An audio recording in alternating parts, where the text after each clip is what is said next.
On today's author adventure, I'm going to see how many words I can write in 2 hours at the beach.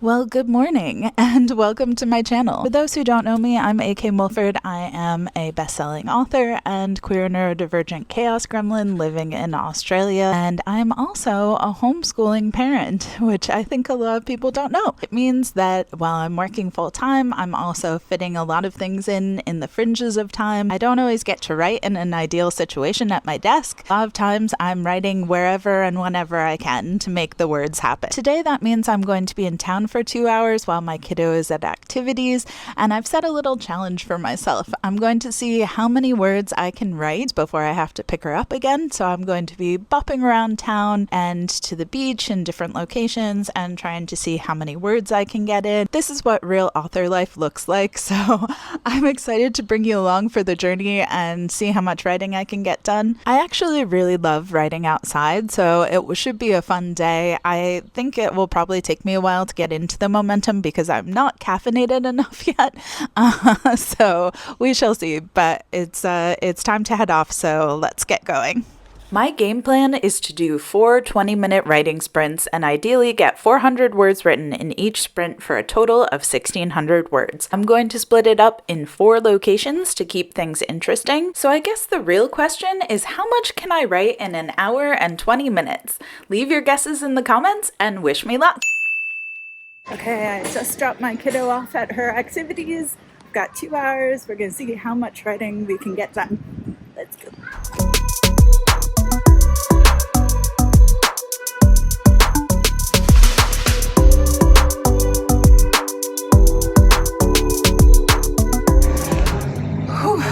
It is hot today. It is 27 degrees right now, which is, I don't know, I will put in Fahrenheit somewhere because I only know Celsius now, even though my accent is originally from the US.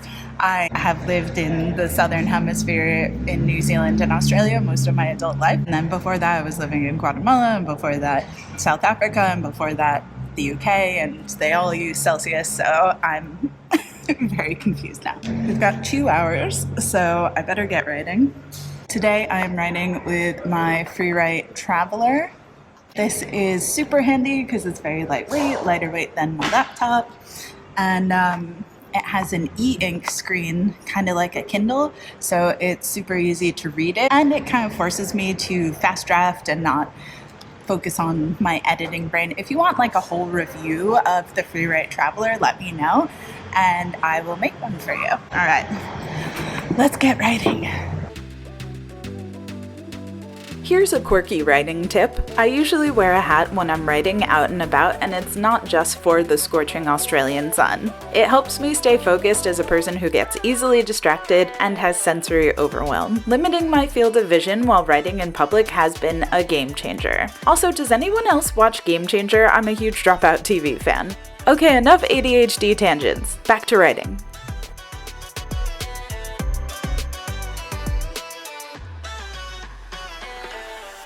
The first 200 words are always really clunky. Like, there's nothing I can do to make them smooth from the beginning.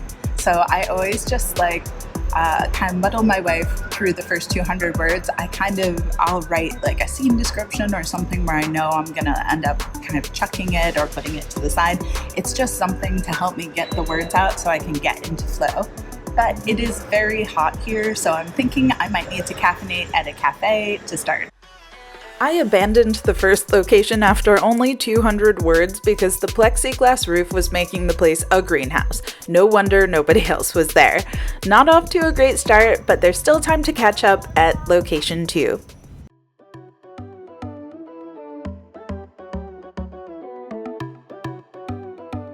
Grabbing a much-needed iced coffee, I set the timer for 20 minutes and got back to work.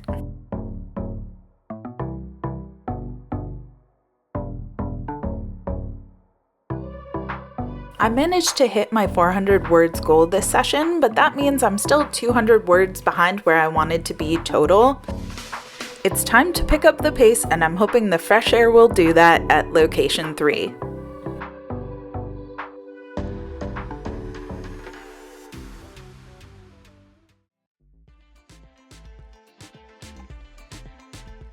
I'm currently writing the second book in my co-authored Maple Hollow series. When you're reading this cozy fall book, just know that it was written in hot summertime Australia. There is one character in this new book who only drinks cold drinks because she's a demon and hell is hot enough, so I guess that sort of counts. I grew up in a little town in Connecticut, kind of like Stars Hollow, so I'm definitely pulling inspiration from that town in the fall when the leaves change, hay rides, going apple picking. My favorite thing was pumpkin spice ice cream, which is weird, but I loved it. At the end of this writing sprint, I've caught up and now I'm ready to head to location 4 and smash my goal of 1,600 words and maybe, dare I say, hit my stretch goal of 2,000 words. With pickup time nearing, I head to location 4.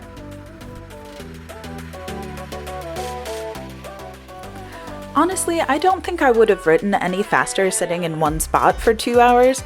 I like hopping around, changing my space, and taking time to brainstorm the next scene.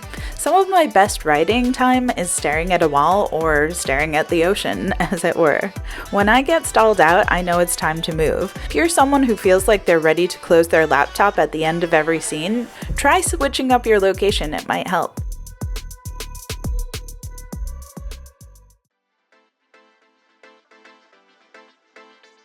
Since this is a co-authored book, I'm doing the fast draft before my co-author does the revisions, so that means there are scenes that are very bare bones. Some are just like insert scene here, or skip over this part, or add this thing. I try to get most of the scaffolding of the story up before I hot potato it over to my co-author K.L. Morrison. If you're feeling like some spooky, cozy vibes, I'll put the link to Pumpkin Spice and Poltergeist in the description so you can read it before book 2 comes out this autumn. Well, my time is up and my final total, bam! I wasn't expecting that finish at all. I am very proud of how much writing I got done today. 2 hours is up, but I think I smashed it. I got 2,200 words done and a nice walk by the beach, and it was a lovely day, so I feel pretty good. Well, there you have it. I'm actually really surprised by the results of that little experiment. Hopefully it inspires some other people to go and try writing in like 4 different locations, trying to find different ways to hack their writing. If you give it a go, let me know how you go and how many words you get done. I definitely gained a lot of momentum as I went, and I'm super chuffed with that 1,000 words in 20 minutes at the end there. Did some more writing at home a little bit later. All in all, it was a really good writing day. I would love to like test it again with different parameters. Have I mentioned I used to be a wildlife biologist? I can't help myself. The scientist brain in me wants to like tweak the experiment and keep seeing how I can hack my brain to write fast. I might have to wait for a cooler day for that first location again. I said it was 27 degrees, but it was actually much hotter under there with like the baking in from the roof. It was definitely over 30, so I won't be going back there. Lessons were learned. Not on a hot day. But yeah, hopefully it inspires people to get out there and try writing in different places and also try vlogging in different places. I didn't film too much talking when I was out and about because I felt like really self-conscious, especially at school holidays here. So there were a lot of tourists and people visiting and heaps of families walking around, and I just like I didn't have it in me to get the phone out and talk to the camera with like heaps of people staring at me. I don't know how vloggers do it. Like, it's incredible. It was a really fun experiment to try and film myself and like take people on the journey of what a day in my life looks like. I definitely want to do more of that. I'm excited I can look back and be like, oh yeah, this was like a piece of this book and I can see it being written. So yeah, thanks for coming on this bookish adventure with me, and happy writing, friends.